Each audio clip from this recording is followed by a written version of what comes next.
NRC लगी दिल्ली में, उसमें भी चंद्रशेखर ने आवाज़ उठाई और मुकदमे भी हुए। चंद्रशेखर के अलावा कोई बोलने वाला नहीं आए। अगर हिंदू मुस्लिम की लड़ाई लड़ेगा, दलित भाई की और मुसलमानों की लड़ाई लड़ने वाला फिलहाल अगर है तो चंद्रशेखर आज़ाद है। न कहीं एकजुट नहीं होने के तो ये दोनों छिदते रहेंगे। चंद्रशेखर जो आज़ाद है, ये अगर नेता बनना चाहता है ना, आज के टाइम में एमपी होता है, विधायक होता है। ये तो पब्लिक की लड़ाई लड़ रहा है, कमजोरों की लड़ाई लड़ रहा है। चंद्रशेखर आज़ाद जो भैया है वो लड़ाई लड़ रहा है मुस्लिम की और दलित की, नहीं तो सब अपने लिए लड़ रहे हैं। अगर चंद्रशेखर भैया चाहता ना, जिस पहुंच पर था, वो आज भी एमपी बनता। SRE न्यूज़ की वीडियोस देखने के लिए हमारे फेसबुक पेज को लाइक कीजिए, फॉलो कीजिए और शेयर तो जरूर कीजिए। उत्तर प्रदेश के अंदर हो रहे नगर निकाय के चुनाव के मद्देनजर सहारनपुर नगर निगम के अंदर भी चुनावी बड़ा दिलचस्प मोड़ ले चुका है, जहां से आजाद समाज पार्टी ने अपने पत्ते खोल करके चुनावी माहौल में अलग ही एक प्रकार की गर्मी पैदा करने का प्रयास कर दिया है। हमारे बीच में जुड़ चुके हैं नगर निगम सहारनपुर के वार्ड नंबर 8 से प्रत्याशी मोहतरमा वसीमा बेगम के हस्बैंड मिस्टर जुल्फान मंत्री, जो कि आजाद समाज पार्टी ने 8 नंबर से इनको प्रत्याशी घोषित किया। जानने का प्रयास करते हैं। सबसे पहले तो मंत्री जी आपका स्वागत है। पहले तो मैं आपको शुक्र अदा करता हूँ आपके चैनल का। आपका बहुत बड़ा वो है कि आप इसको खुशी में मेरे पास आए, कि मैं आपका चैनल का शुक्र अदा करता हूँ। मंत्री जी, आजाद समाज पार्टी के चीफ चंद्रशेखर आजाद ने, जो कि आज किसी परिचय के मोहताज नहीं है, उन्होंने आपके ऊपर विश्वास जताया। किस नज़र से देखते हैं उनका विश्वास को? मुझे 19 साल हो गए यहाँ पर, इस वार्ड में 8 नंबर वार्ड में चौधरी विहार में 19 साल हो गए। मैंने कोई 19 साल में कोई 1 नंबर का 2 नंबर का काम नहीं करा, कोई मेरा ना सारा काम नंबर 1 का। और मैं लोगों की खिदमत खलक के लिए खड़ा हुआ। और जब भी कोई घटना घटी इसमें, जैसा कि लॉकडाउन लगा और पहले कर्फ्यू लगा, ये हमारा जो चौधरी विहार है इसमें हिंदू मुस्लिम जुड़े हुए हैं, दोनों इकट्ठे रहते हैं, इकट्ठा ही मोहल्ला है चौधरी विहार में। तो मैंने कभी कोई घटना ऐसी घटने दी हिंदू मुस्लिम की, और लॉकडाउन में मैंने बहुत मदद करी गरीब भाइयों की, और इसलिए गरीबों ने मुझे खड़ा करा गया। चंद्रशेखर आजाद जी ने आपके ऊपर जो विश्वास जताया, उस पर खरा उतरने का कार्यक्रम? खरा तो उन्होंने बहुत सोच समझ के टिकट दिया मुझे, भाइयों ने बहुत सोच समझ गए। उसे बता के ईमानदार है आदमी कि यही ईमानदारी से इलेक्शन लड़ेंगे। अच्छा, क्या कारण है कि चंद्रशेखर के प्रति आजकल जो है मुस्लिमों का ज़्यादा झुकाव दिखता जा रहा है? मुस्लिमों का झुकाव तो इसलिए है, पंजाब में घटना घटी, 2 मुस्लिमों की हत्या कर दी गई, उन्होंने उंगलियां काटी, उनके हाथ काटे। उसमें कोई नेता नहीं बोल रहा, कोई समाजवादी का नहीं बोल रहा, कोई बहुजन का नहीं बोल रहा, कोई कांग्रेस का नहीं बोल रहा। अगर बोल रहा चंद्रशेखर आज़ाद बोल रहा इस घटना में। और एनआरसी लगी दिल्ली में, उसमें भी चंद्रशेखर ने आवाज़ उठाई और मुकदमे भी हुए। चंद्रशेखर के अलावा कोई बोलने वाला नहीं आए।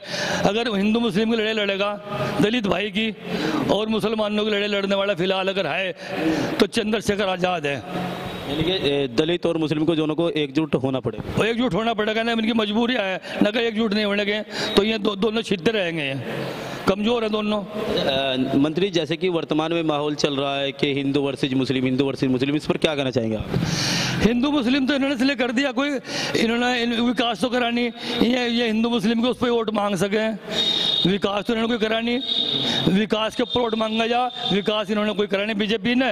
तो आप ये कह रहे हैं कि विकास ने कुछ किया, और वे कह रहे हैं कि हमने विकास की जो है गंगा बहा दी।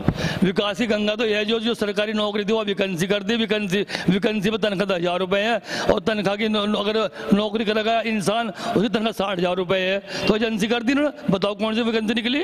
बताओ 5 साल हो, 7 साल हो गया, 8 वैकेंसी बता दो कहाँ निकली? कोई निकली हो? जो वैकेंसी थी वहीं बंद कर दी इन्होंने, एजेंसी दे दी, एजेंसी दे रखा सारा काम, सब एजेंसी कर रही है।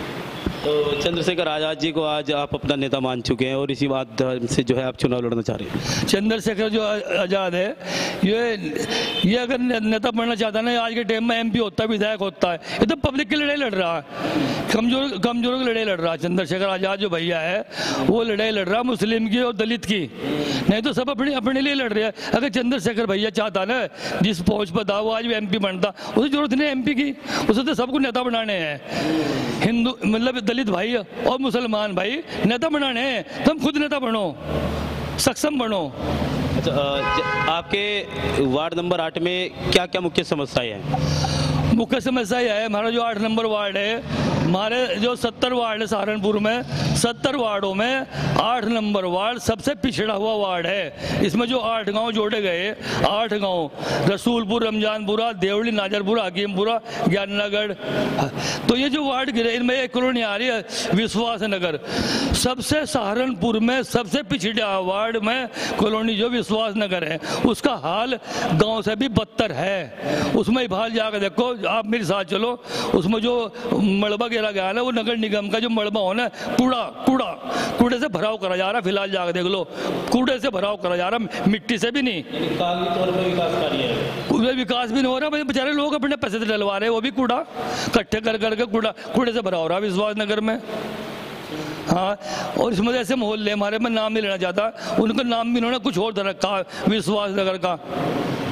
और एक मोहल्ला हमारा आ रहा इसमें रसूलपुर में, उसका नाम भी इन्होंने ऐसा धर रखा, उसे शैतान चौक का है, क्योंकि वहाँ का इतना माहौल गंदा है, मतलब कर रखा है इन लोगों ने। सड़का नहीं है, नाली नहीं है। और विश्वास नगर में ये लोग आखिरकार है कौन जिन्होंने खराब किया है माहौल?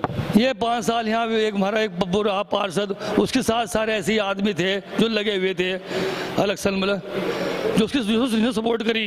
नहीं तो 8 भाई दलित खड़े थे इलेक्शनों में, एक मुस्लिम भी खड़ा था यहाँ, वो मुस्लिम को जताया इन्होंने, पैसे ले लगा वोट भी दिए, और उसने फिर अपना कैंडिडेट खड़ा कर दिया दूसरा।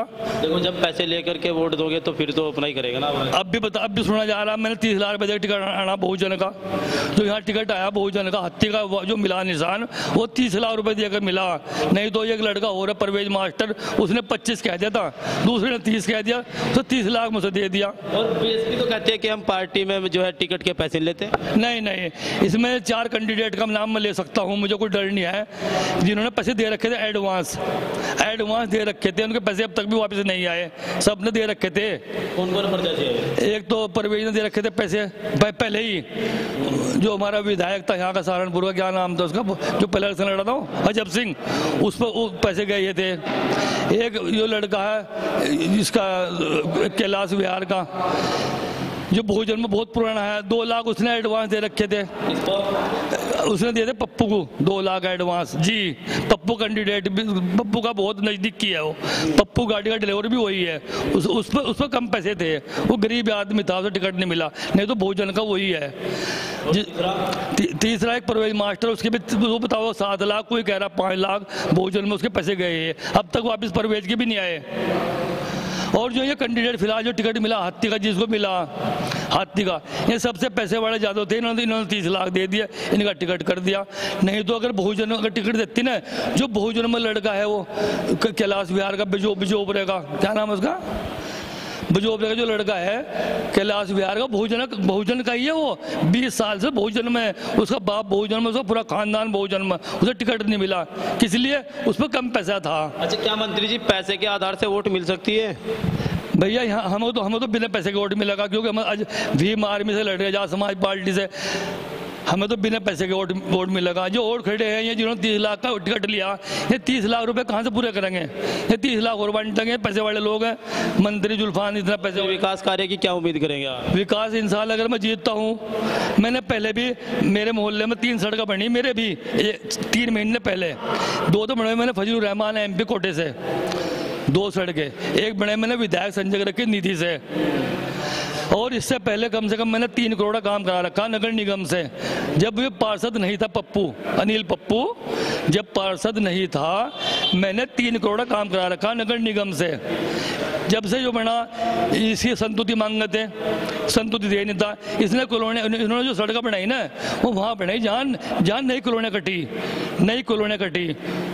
वहाँ भी कॉलोनी में काटने में गई, वो भी इन्हीं का साथ जितना दोस्त है टिकट दिया, उसकी कॉलोनी ने कटी नहीं। आप बाहर जाकर देखो, मेरी कॉलोनी 30 साल पुरानी या चौधरी ब्याह जहाँ में बैठा, इसमें नाड़ा नहीं है, 30 साल पुरानी कॉलोनी या, और वो मेरे सामने देखो निगाह मार के, वह कॉलोनी 7 साल पुरानी, उसमें नाड़ा पड़ली साइड में, आप ही देख लो जमा के, 7 साल पुरानी कॉलोनी में तो नाड़ा है।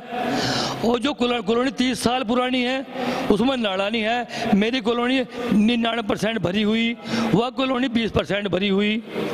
उसमें भी 80% खाली मकान पड़े हैं, उसमें नाला बना दिया। यह पप्पू की मेहरबानी है। चलो ये तो मंत्री जी बात अलग है, चलो होती रहेगी ये तो बात है। वर्तमान में चुनावी माहौल में आपके लिए क्या व्यवस्था चल रही है और जनता से क्या अपील चाहेंगे आप चैनल के माध्यम से? मेरे साथ जनता का बहुत सहयोग मिल रहा है। जितने गरीब भाई हैं, दलित भाई, सब वोट मुझे दे रहे हैं और मुस्लिम वोट मुझे बहुत मिल रहा, बहुत वोट मिल रहा। गरीबों का मुझे बहुत सहयोग मिल रहा और बहुत बड़ा।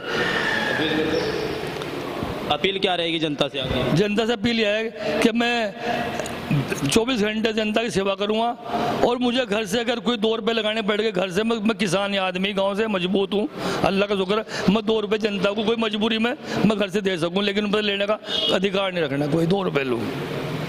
मैं विकास कराऊंगा और पहले भी विकास कराया मैंने। देखिए ये थी आज़ाद समाज पार्टी वार्ड नंबर 8 श्रीमती वसीमा बेगम के हस्बैंड मिस्टर जुल्फान मंत्री जी, जिन्होंने अपनी बड़ी बेबाकी से अपनी बात एसआरई न्यूज़ के सामने रखी। देखते रहे एसआरई न्यूज़ के साथ। एचडी गौतम की खास रिपोर्ट, कैमरामैन सिंह के साथ, उत्तर प्रदेश उत्तराखंड।